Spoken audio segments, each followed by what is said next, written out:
So, guys, you need to see how Rufai tackled Tinubu. I mean, Rufai has grounded Tinubu. This is coming after this revelation that the Tinubu's administration has borrowed 20.1 trillion naira. I mean, 20.1 trillion naira. And there is nothing to show for it. It will bog your mind to know that ASU has equally joined the strike by the NLC. I mean, it means that university students are going to be home again and criminality is going to be at its peak. Akpabio has even come out to tell the federal government to continue paying 35,000 naira. Nigerians, this will shock you. Nigerians, we don't know where we are heading to. I mean, we don't even know where we are heading to. I'm going to allow you to take a look at what Rufai got to say and what NLC is equally telling the federal government that they are not listening to. These people, they need to wake up. Tinubu say it's a milocon. Now it is time to govern. They don't even know where to start from. Why are we scared when we say pay a worker 1 million? When those in National Assembly are collecting 16, 17, 30 million. So why are we so discriminated if you hear 1 million for a worker? So if somebody can collect 15, 16 million for a job, not even commensurate to the job that the worker is doing, why can't a worker get 1 million? The situation whereby you need a bag full of naira to get a handful of goods. So let nobody be scared about that. Unless it is cheap, the demand will have no end. And the minimum wage, we're going to insist for the review to be annual. Or else if you collect any money and the value of the currency is changing per hour, it will not make any sense and it will be illogical, to return that amount for the next 4 or 5 years. So these are dynamics of the negotiation. Don't have the resource. Yes, it's not the days of Udoji when Nigeria was at war with petrol cash. Yes. But the truth has to be said. Despite the fact that we don't have the resource, this government has indescribably spent indiscriminately. Should we start with over 90 billion for religious travel? Should we start by the 160 million that was even given to the lawmakers like Mr. Fabio and the likes to be able to buy cars? Should we continue with the 1 trillion spent on 47 kilometers of road at a time where the economy is bleeding? Should we continue with the failed promises? They said they were going to launch CNG by 29th of May. Where are the CNG buses? What happened to the palliative since there was a debacle in the humanitarian ministry, nothing was done? What happened to the release of food from the National Grains Reserve? So we have a lot of things yet undone by this government, and the government keeps missing its priority. So at this point in time, it's sad that we have to go through a strike. Everything's going to be shut down. We hear some local air operators are trying to change their schedules and things like that, but please, government meet labor halfway. Okay, there are dimensions to this conversation. The first is labor, saying that government has to agree to its own provision of national new minimum wage in Nigeria. That new National Minimum Wage Act of 2019 expired by April 8, 2024. And so there was a need to agree on a new national minimum wage, because what the law says is that every 5 years you renegotiate the new national minimum wage. Now, Labour is now saying that it had given the federal government of Nigeria the deadline of May 21. That the negotiations have been stalled by disagreements. Government offering 54,000, government offering 60,000. Labour saying we are at the level of 615, climbing down to 497, climbing down further to 494,000. In other words, whatever minimum wage is being paid in Nigeria now, at this moment, for the month of May, is illegal, because it's not governed by law. Now, what is the derivative from there? The derivative from there, logically, is that organized labor has a right to say that we should take another look at the law, we should renegotiate, and to the extent that organized labor is trying to defend the interest of average Nigerians, of employees, I think that organized labor is in a rightful position in that regard. They are doing their job in accordance with International Labor Organization regulations to defend the rights of workers, to defend the rights of workers to dignity. That's number one. But having said that, let us now look at the Nigerian context. In the Nigerian context, the negotiations have reached a deadlock. So what is government saying? I will try to frame what government is saying through the responses. Now, Nkuruka Onyejocha, who is the main negotiator on behalf of government, has said that government is pleading with the organized labor to reconsider their position, because where is the money going to come from? Government has suffered 100% increase from 30,000 to 60,000. The same 30,000 that states could not pay. State governors, including the Backf state governor, my good friend, my cellmate in other times, has already said, look, state governments cannot pay this amount. So says Governor Bala Mohammed of Bauchi State. Other governors will concur with him that they cannot pay. Would they take the position and say, we cannot pay, so we won't pay, which is the title of a play, English playwright called Dario Fo. Okay, then you had the response by Nkurichas also saying, we cannot pay. She's the minister in charge, she's the main negotiator. Mr. Bayo Ononuga, speaking for the presidency, has also intervened. He says, look, you are asking for 1,547% increase. His position is that it is unrealistic because, again, the federal government cannot pay. And Mr. Bayo Ononuga went for that to say, look, government has provided palliatives in the health sector, in the, in various sectors. Is anybody thinking about this? Are labor leaders living in another country? There's also the intervention by the Minister of Information, Mohammed Idris, who says, look, let us all be realistic. Let's go back to the negotiating table because what labor is asking for cannot work. However, what is the reality we face? From the perspective of the law, the Office of the Attorney General and Minister of Justice has also intervened to say that, look, this thing is premature, it's illegal, it's unrealistic.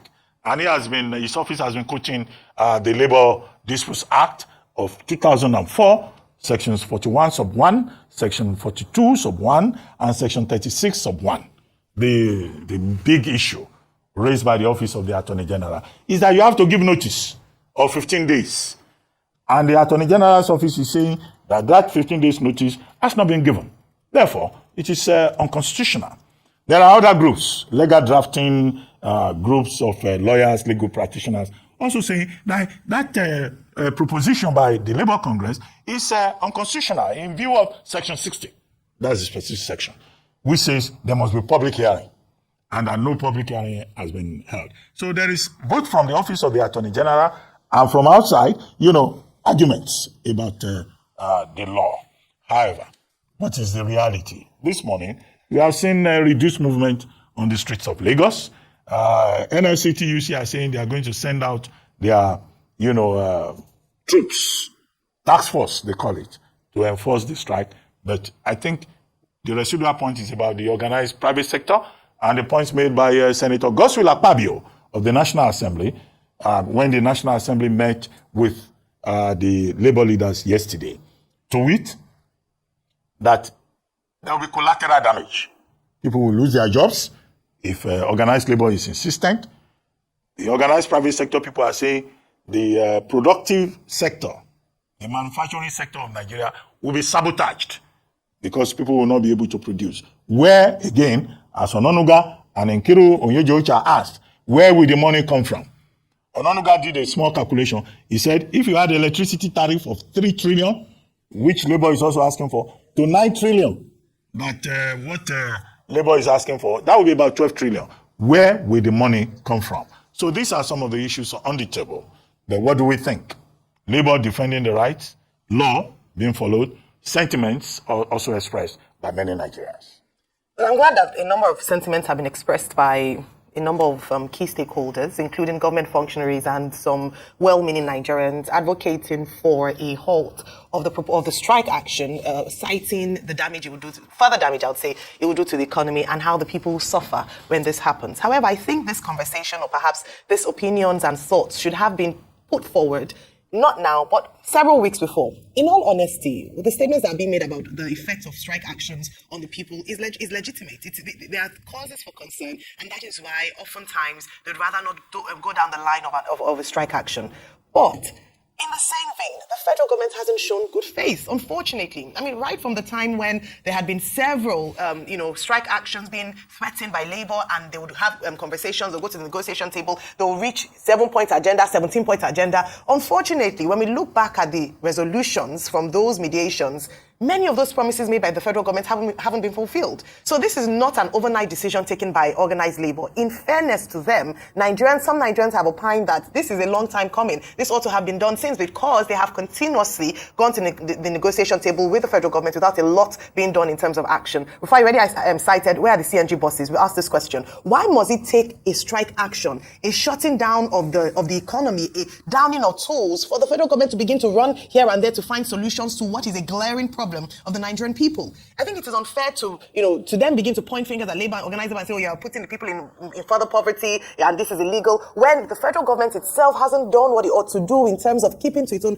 end of the promise. The president of the TUC, Festus Osifo, had mentioned that 2 weeks ago, organized labor went on a nationwide protesting the hike in electricity tariff. That till today, not one single conversation has happened since then from the federal government's end. Let me say, he said, since we undertook the nationwide protest, the recent hike, against the recent hike in electricity tariffs, no government official has called us for discussion. Even the Minister of Power has not thought it fit to invite us for discussion. Then they announced a strike, and everybody's looking for mediations and midnight meetings, and calling labor to call off a strike. Why must we get to this point for the federal government to begin to ask? That's the question a lot of Nigerians are asking. Are they saying that they're oblivious to the suffering of Nigerians? Are they saying they're oblivious to the promises that they made that they haven't yet kept? And now, Labour, having been pushed to the wall, have now said they will embark on an indefinite strike action as a result of the lack of, the show of seriousness from the end of the federal government to show that at least they're making effort. In all fairness, no one wants to down their tools. I don't think you'd ask any worker who'd be willing to, because of the consequences of this. However, one thing we must understand is that if government, in the time when the announcements, these policies that had been made that impoverished people, had shown, even in their body language, in their decisions, in policy directions, that they're on the track to ensuring that Nigerians wouldn't be heavily hit, rather than taking the high stand and not seeming to connect to the people, perhaps we wouldn't be where we are today, where a strike action has been instituted. If the promises had been kept, the CNG buses, and like I mentioned, when the deadline couldn't have been met, could they have made an announcement, a form of communication, continuous communication to the effect that Nigerians know where they stand. It almost seems like the people are being taken for granted. Therefore, organized labor, being at least one organ where people can protest or express displeasure and express, just how much people are suffering in Nigeria, has taken on the decision to go on a strike. If you ask a number of people are saying that, well, we would rather take this and let the government act than continue to keep quiet and nothing is being done. My hope is this, that when they go back to the negotiation tables, it won't just be talk shop. That there will be actions that are smart, so able to be, it is becoming clearer that this government don't even know their left from their right. Neither do they know their right from their left. Honestly, things are getting bad in Nigeria. And you know what? All the economic hardship we are experiencing does not even affect the political class. This political group, Akpabio, has even come out to tell the federal government to continue paying 35,000 naira. Nigerians, this will shock you. This will really shock you. Akpabio is telling Tinubu not to even listen to the NLC, that he should go ahead to pay 35,000 naira as minimum wage. This is money that cannot even feed your family for 1 week. Nigerians, this is where we are. When we say we have leaders who are so insensitive, who do not even understand what empathy is all about, who do not even care about the people, but when it comes to them stealing from the common purse that we all own, they will steal it and send their children abroad, take care of their own household, and do all kinds of things for themselves. And do you know what? None of them care about you. Tinubu said he's coming back. Tinubu said he's coming back again in 2027, and that is even the one Nigerians are lamenting of. I mean, Tinubu saying he's coming back to ground this country further. I mean, Nigerians, let me know what you have to say about this in the comment section below. Please don't forget to subscribe to the channel and turn on the notification bell. Thank you.